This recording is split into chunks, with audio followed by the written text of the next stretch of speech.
بێگومان مانگی ڕەمەزان مانگی ڕەحمەتە. جا چەندێک خۆشە ئەو منداڵانەی کە بێنازن، بێنازی دایک و باوکن یاخود بێنازی ژیانن یان بێنازی گیرفان بەتاڵین، تۆ هەوڵ بدەیت گیرفان و نازەکەیان بۆ پڕکەیتەوە. هەرچەندێ نازی دایک و باوک بە هیچ کەسێتر پڕ ناکرێتەوە، ئەمە سروشتێک و خی گەورە دایناوە. بەڵام چەندێک خۆشە تۆ هاوکاریان بی،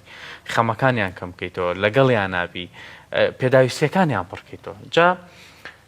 ئەمە بابەتێکە بێ لەگەڵ مامۆستا قسەی لەسەرەکەین کە زۆر بەڕێز مامۆستا شەماڵ جەلالجا هەم قسە خۆشە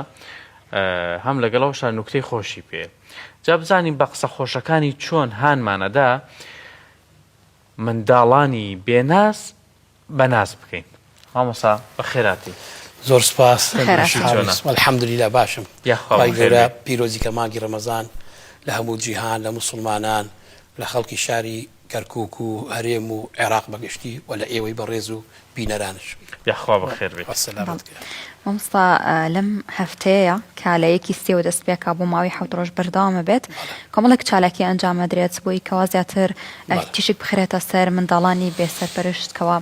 ئێتر لە ڕێگەی حکوومەتەوە بێت ڕێکخراوەکان بێت یاخود مامۆستانی ئاینی بێت و هەتا دوایی کە ئەو ڕێک بدرێتەوە لە منداڵانی بێسەرپەرشت ئەخۆ پێدەویستیەکانیانە شوێنێکی تایبەت تا یەخود ینی کۆمەڵێک بابەت هەیە کە من ئێهاومە بۆ بەڕێستان کە قسەی لەسەرکە تاکو چەند پێویستە لەم هەفتەیە سەرنج بخرێتە سەر ئەم بابەتە. بسم الله الرحمن الرحيم الحمد لله والصلاة والسلام على سيدنا محمد وعلى آله وصحبه أجمعين. دەستخۆشیتان لێکم بەڕاستی تەوەرێکی جوانتان هەڵبژاردووە و وابزانم ئەمڕۆ ڕۆژی ئینە بەڵێ منداڵانی بێ باوک بەڵێ بێسەرپەرشت. بەڵێ خوا جەزای خێرتان بداتەوە بۆ هەڵبژاردننی ئەم تەوەرە ئەو مەوزوعە. پێشەکی ئێمە وەکو دینی ئیسلام وەکو قورئانی پیرۆز وەکو شەریعەتی ئیسلام ئەم بابەتە ئەم دەڤەرە ئەم مەوزوعە خوای تەبارەک تەعالا زۆر گرنگی پێداوە و پێغەمبەر صلی الله علیه وسلم باسی کردووە لە ئاەتەکانی قورئانی پیرۆزە ینی لە سوورەتی فاتیحاوە هەتا بەقەڕە بەدەیان ئاەت هەیە باسی بێ باوکەکە باسی ئەو کەسانە ئەکا کە بێ سەرپەرشتن کە کۆمەڵگا چۆن ئەبێ هاوکاریان بن لە خزمەتیان بن پێیان بگێنن و بە هیچ شێوەیەک درێغی و کەم تەرخەمی نەکرێ بەرامبەریان و تەعدا و غەدریان لێ نەکرێ. یەکی لەو ئاەتانە فەرمێ بسم الله الرحمن الرحيم إن الذين يأكلون أموال اليتامى ظلما إنما يأكلون في بطونهم نارا وسيصلون سعيرا. لشونة فرمية بسم الله الرحمن الرحيم أرأيت الذي يكذب بالدين فذلك الذي يدع اليتيم ولا يحض على طعام المسكين. أمزا بيسر فرشتو بيباوك جوري هي معلوم جنابتنا هيا بدس خوينية إرادي خوايا وفاتكا أو كسب أعزائي خوينية بدس خوينية تاقي كرنو ابتلاء امتحانك هيا هو كاري بێسەرپەرشتی ئەو مناڵە تاوانەکەی لە مل دایک و باوکەکە بەداخەوە ئەو باوکە سێرەکەی ڕێگایەکی غەڵەت هەڵەبژێرێ بە شێوەیەکی ناشەرعی و نادروست و ناڕێک ئەبێتە مایەی بەجێهێشتنی ئەو مناڵ و خێزان و عائیلەیە و تاوانی بێنازی و غەڵەت و گوناحی ئەو ماڵ و مناڵە بەبوونی ئەو باوکەیە یان دایکەکە بەعکسەوە دایکەکە عینەن کە لەگەڵ باوکەکە جیا ئەبنەوە بەبوونەی نەگونجاندنیان خوانەکەران دوور بێ لە جەنابتان و بینەران خیانەتکردن بێ بەبوونەی بێعەقلی ینی بێخیبرەیی بێ کەم عەقلی بێت بێحیکمەتی بێت نەگونجاندن بێت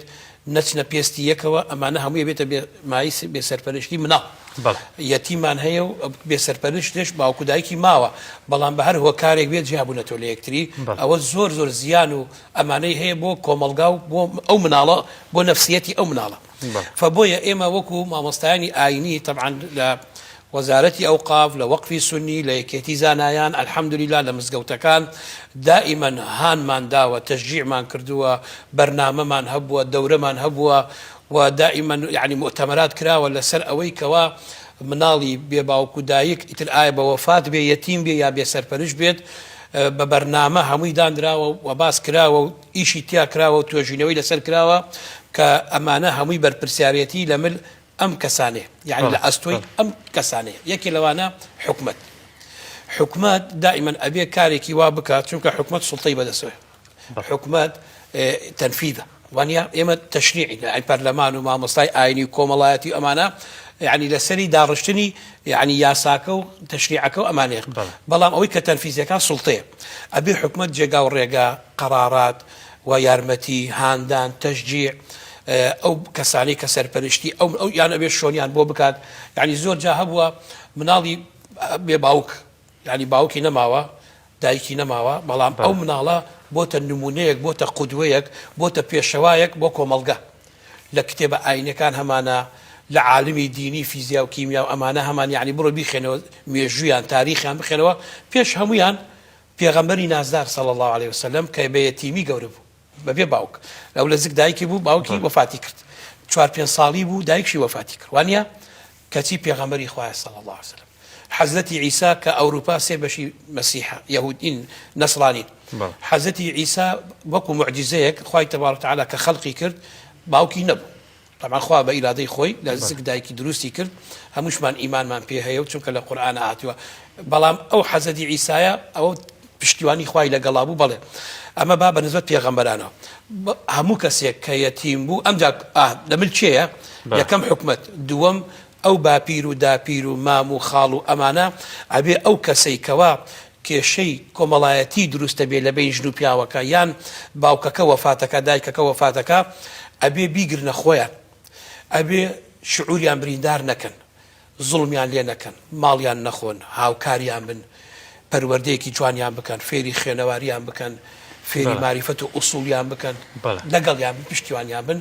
ئەمە دایک و باوک لەگەڵ حکومەت زۆر دەورە بینێ ئەمجا کۆمەڵگە ئەبێ وا ئێمە بە چاوێکی گەورەوە سێری کەسێک بکەین چونکە خوا مرۆڤی دروست کردووە ڕێزی لێگرتووە خوا ئەفەرمێ بسم الله الرحمن الرحیم وەلەقەد کەڕەمنا بەنی ئادەم بەنی ئادەم هەموو کەسێک ئەگرێتەوە بەڵام ئیتر ئەوە لای خوای گەورەیە کامی مسلمانە و ڕووی لە خوایە و چاکە ئەکا و خێرەکە و پیاوەتیەکە ئەوە خوا جیایەکاتەوە بەڵام وەکو مرۆڤ خوا ڕێزی لە هەمومان گرتووە فەرمێ وەلەقەد کەڕەمنا بەنی ئادەم زۆر باشە مامۆستا لە ڕووی شەرعەوە لە ڕووی دینەوە چەنێ ئاساییە بۆ نمونە مناڵێکی بێ سەرپەرش مناڵێکی بێدایک و باوک مناڵێکە لە خەسخانەکان فرێدراوە تۆ هەڵی بگریتەوە بە خێوی بکەیت چەنێ ئەجرت گەورا بێت بارەکەڵە بەڕاستی ئەمە خاڵێکی زۆر گرنگە و من دەبیر و باسی کەم زۆر جا هەیە بە هەندێ هۆکار بە هەندێ سەبەب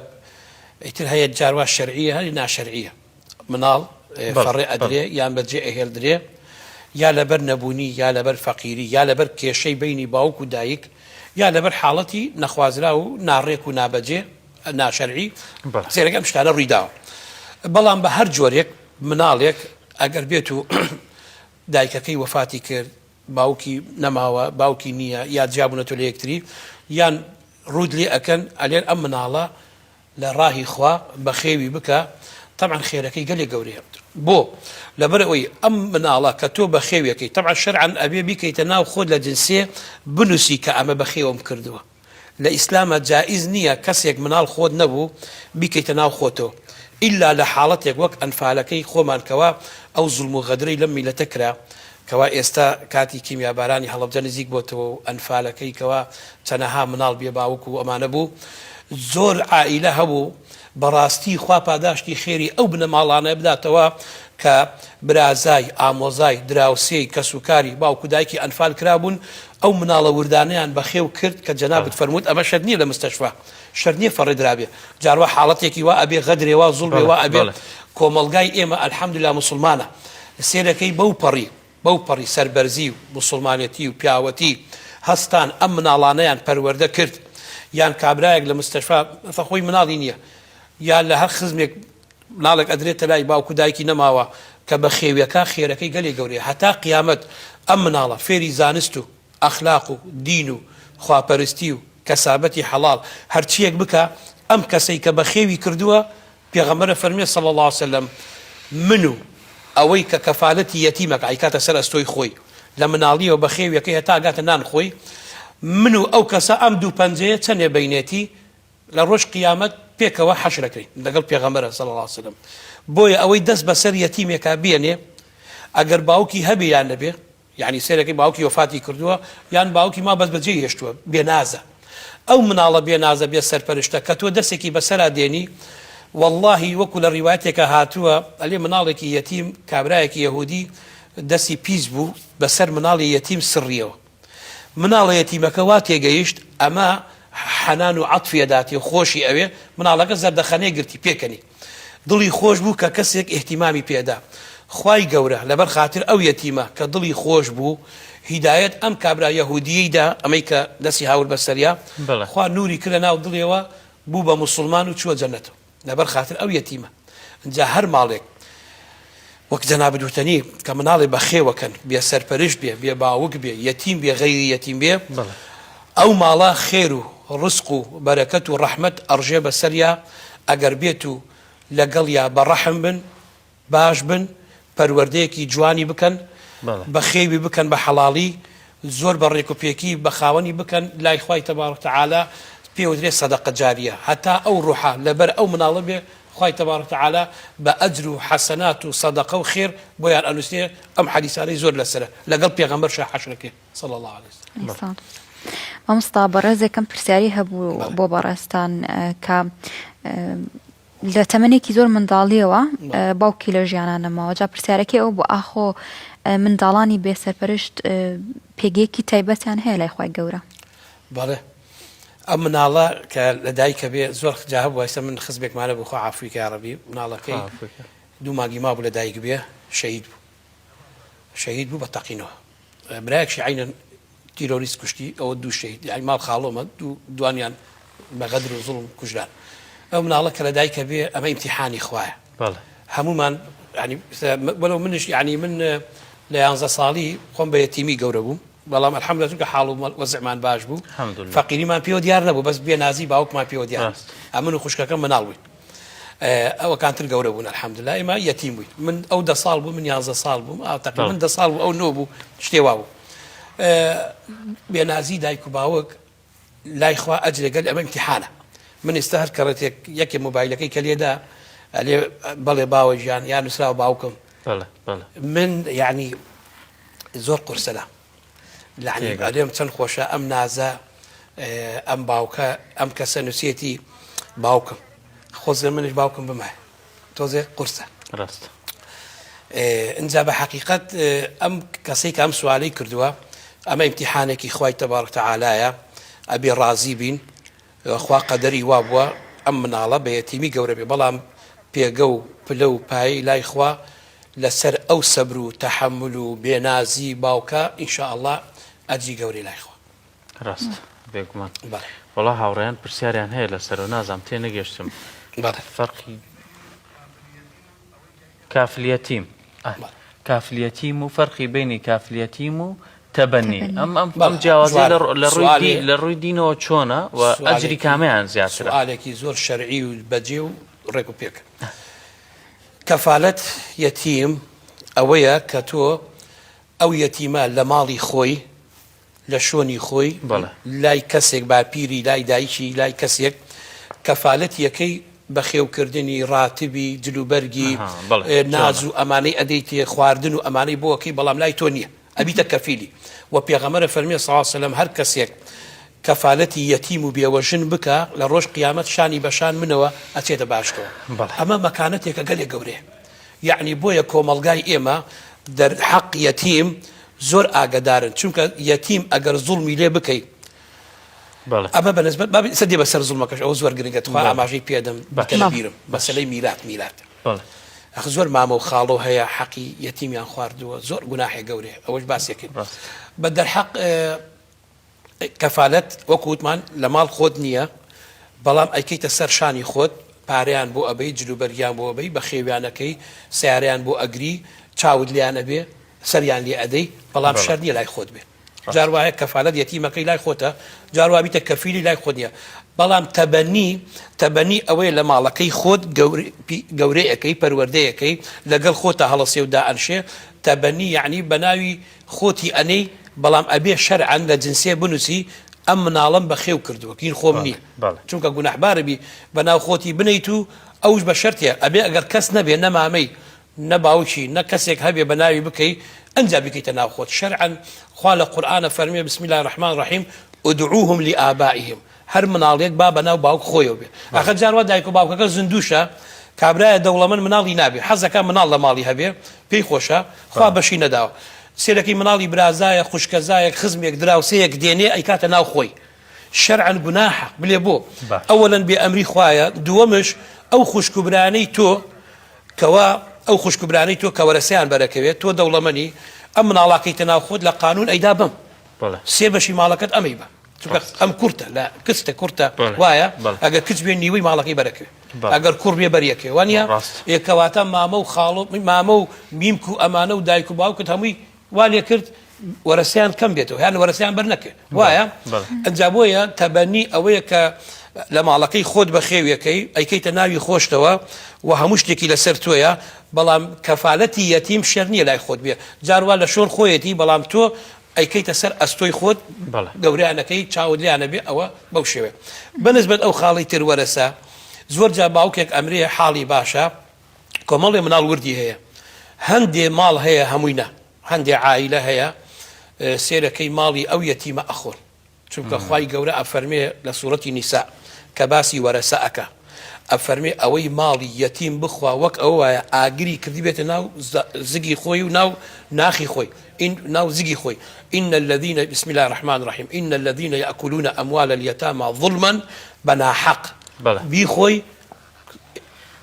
إنما يأكلون في بطونهم نارا وسيصلون سعيرا أفرمي أو أجري كو كرديات ناو زخاوي كرديات ناو جري خوانو ناو ضلي خوانو ناو زقي خوان بويا تاوانك قال يا جوريه أو كساني كوا أما بالنسبة ظلم بلام أجرتو مامي خالي دراوسي كسيكي سودت بو مالك هيا زور رقم بيته من يعني زور شرعا جائز نية شرعا شتيكي خرافة آفرتك مالي حالي باشا منالكان يتيمن تو قريب وماليان لباتي دليان بديتوا لباتي برينداريان نكي لباتي قسي خوشيان بوبكي واكا تو او مينا تو بيوجني او دستو نابي لا تو يتيمي مينا ابا قربانا يعني ولا خويا كمن زول الاخوات ترسم نازاني والطريق انا كاتو نازاني وناخيان بريندارك غلطه زور جاهيه انك تو بيوجني بقربانا او دستو حرامه او دس او من الله حرامه بابا بو حرامه اخوتو ظلم لي نكره اخوا القران فرمي اوي بظلم مالي يتيم بخوا لسيبر مالكي بو وستي بظلم بلام أجر عكسي يعني مفهوم مخالفة أجر بظلم نبي بس لي رحم بي قريب ماليان مثلا حاليان باشا نقبس شوار ساعات بريبو إخوار دنيان بيبكيتو تشيشكيان بيبكيتو نانيان بيبكي والله أمتيا برامة خشك منازم شيء استغلال ياكي أوجنا بلام أجر حفتي جاري مانجي جاري دوروش جاري أريتشايك أخوي سريك أدي قمي وأخوي لەگەڵ یاندا ئەنشی دقمێنانە خۆی دوو قسەی خێریان بۆکەی نەسیحەتیانەکەی چاود لیانە بێ خەڵک ئەزانێت کە ئەمە مامەی هەیە خاڵۆی هەیە وانە ئەمە یعنی ئەبێتە شتێک بۆ دراوسەکان و بۆ کۆمەلگا بۆ ئەمانە سێرەکەی ئەو مناڵانە هەست بەوە ناکەن یەتیمن بەڵام ئەگەر تو ئاوا تەریقیان کەیتەوە زۆر گوناحی گەورەیە وڵات ئاو دەست ئێوە حرامە خواردن دەست ئێوە حرامە غەڵەتە قسانە لە حاڵەتێکە حرامە ئەگە بەناحەق بیخۆی فێڵیان لێ بکەیت غەدریان لێ بکەیت دزیان لێ بکەیت ئەوە حرام لە یەتیم مامۆستا وەشمان بیر نەچێ هەندێک مناڵ کاتێک باوکیان لە ژیان نامێنێ هەموو ئەرکەکە کەوێتە سەر دایکەکە کە خۆمان پێیانەڵێن بێوەژن کاتەکە هاوژینی نییە بەداخەوە ینی هەندێک جار نابینرێت چەندێمان دووە ئەو دایکە ئیتر هەندێک جار بەتایبەت لە ئێستاە مادی معنەوی بەخێوکردنی ڕۆژانە هەموو بابەتەکانێکوێتە سەر ئەو دایکە ینی تاکو چەند پێویستە کۆمەلگە و بابەتە ببینێ و ئەگە بشتوانێت هاوکاری بکات زۆر بارەکەڵا من دەستخۆشی دەکەم بۆ مینە جوانە ئاماژەت پێیدا لێرەوە تەبعاً دووبارە ڕێز و سڵاو و حورمەتمان هەیە بۆ ئەو مناڵانەی کەوا دوای ئەرک و ماندووبوونێک و معاناتێکی زۆر بێباوچی ئیتر بە یەتیمی بێ یان بە کێشە و ئەمانە بێت تەلاق و جیابوونەوە بێت ئەو مناڵانە پەروەردە بوون لەسەر پێی خۆیان وەستان ڕێز و حورمەت و قەدر و احترامان هەیە بۆ ئەو مناڵانە و بۆ ئەو کەسانش لە دایکیانەوە کە بە خێویانی کرد یا باوکیان کە دایکەکە مرد جاروە دایکەکە وەفاتەکە یا جیابێتەوە باوکەکە مناڵەکان ئەگرێ بە جوانترین شێوە بە خێویانەکە ئەوە هەیە بەڵام زیاتر وەک جەنابەت فەرموود ئەرکەکە کەوێتە سەر دایکەکە ئێمە کە باس بێ باوکەکەین و بەسمان دایکەکە لێرە دەورێکی زۆر گەورە ئەبینێ بەڕاستی زۆر ئافرەت هەیە خوا ڕووی سپیکە لەگەڵ ئێوە لەگەڵ بینەران خوا پاداشی خێری بداتەوە هەرچەند حەقی شەرعی خۆی شێتی شوبکە چونکە خوا حەڵالی کردەوە قانون مەجای داوە پێی چۆن پیاوەکە ژنەکەی وەفاتکە یا جیابێتەوە بۆی هەیە ژن بێنێ ژنیش بۆی هەیە کە پیاوەکەی مرد یان جیابێتەوە بۆی هەیە شوبکات حەڵاڵە بەڵام زۆربەی ئافرەتانمان دایکانمان ئێمە من لێرەوە دوعای خێرەکەم بۆ قەبرەکەی دایکم و بۆ ئەمسالی وەک دایکم کە بە جوانترین شێوە ئێمەیان پەروەردە کرد الحەمدولله باوکمان لە 11 ساڵی و 10 ساڵی لەگە برا گەورە و ئەمانەمان الحەمدولله کە بە شێوەیەکی جوان پەروەردەمانیان کرد لەخوا بە زیاد بێ خۆم و خوشکەکەم ئەو مامۆستایە ئێستا لە مەکتەبە و منش مامۆستای مزگەوتم الحەمدا و لە کولیەش ڕئیس قسم و ئەمانە بووم لە معهد و ئەمانە بە فەزلی خوا ئەمسالی من زۆر یعنی لە من چاکتر و باشتر گەورەترش هەیە ئەجا ئەو دایکە ئەلێرەوە ڕێز و حرمەتمان هەیە بۆ ئەو دایکانەی کە بە دیار مناڵەکانیاندا ئەنشن پێغەمبەر صلی الله عليه وسلم حەدیثی هەیە لەسەری ئەفەرمێ لە ڕۆژی قیامەت ئەو دایکانە بەڕیز پێغەمبەرەوە لەگەڵ پێغەمبەرە صلی الله عليه وسلم لەگەڵ ئەو مامە و خاڵە و باپیر و ئەمانە ئەو دایکەش کە تەحەمولی بێ پیاوی تەمان پیاوت نەبێت کەسێک نازی باوک زۆر ئینا یعنی تام و چێژێکی خۆی وەک جەنابەت ئاماژەت پێدا لە بیدایەت نانی پیاو بێمنەتە چەندێ باوکت بداتێ برات کەس و کارت ئەوش بێمنەتە بەڵام این پیاوەکە زیاتر بێمنەت وایە چکە باوک بۆ ئەولاد خۆی منەتی تانیە برا عینە خوشکێتی قەیچێکە هیچ منەتی تانیە بەڵام هین پیاوەکەی لە هەمووی بێمنەتر چونکە باوکەکە و براکە لەوانەیە کەسێ ناحەز بچێتە بنچنگیانەوە قسە بکە بلێ ئەم مەسروفە بۆ ئەەکەی تو ئەمانە چی بەسەرمانە وایە بەڵام هین پیاوەکەت واجبە لەسەری ئەولادێتی جەرگێکی باوکش عینەن بڕوا ناکەم یعنی کەس ئەو تاسیری تێ بکە چونکە تۆش جەرگی باوکتی بڕوا ناکەم بەڵام هین پیاو لە هەمووی زیاتر بێمنەترە لە هەمووی زیاتر دوای باوک و دایک چونکە دایک باوک یەکەم دوای دایک و باوک هین پیاو بێمنەتە جا ئەم ئافرەتە کە خەڵک خێرێکی بۆ دێنێ کە خەڵک یارمەتیەکێدا کە خەڵک کۆمەلگا بە نەوعێ سێریەکە هەموو کەس نا ئەوەی ئیماندار و منصف و مرد و پیاوانە بێت بە چاوی گەورەوە سێر بێەوە ژن و یەتیمەکە ئەوەشی خۆی نقستانی هەبێ و خۆی غەڵت بێ و خۆی کەم و کوڕی هەبێ بە چاوێکی کەمەوە سێر یەتیم و بێەوە ژن و ئەمانەکە لای خوا گەورەت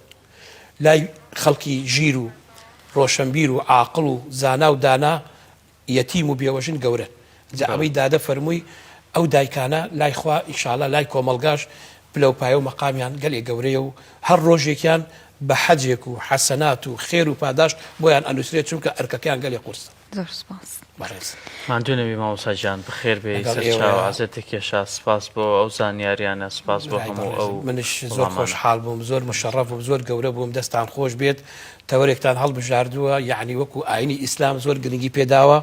و پێغەمبەر صلی الله علیه و سلم زۆر باسی کردووە خوا پاداشی خێرتان بداتەوە و شتێکشە خۆم تیای ژیاو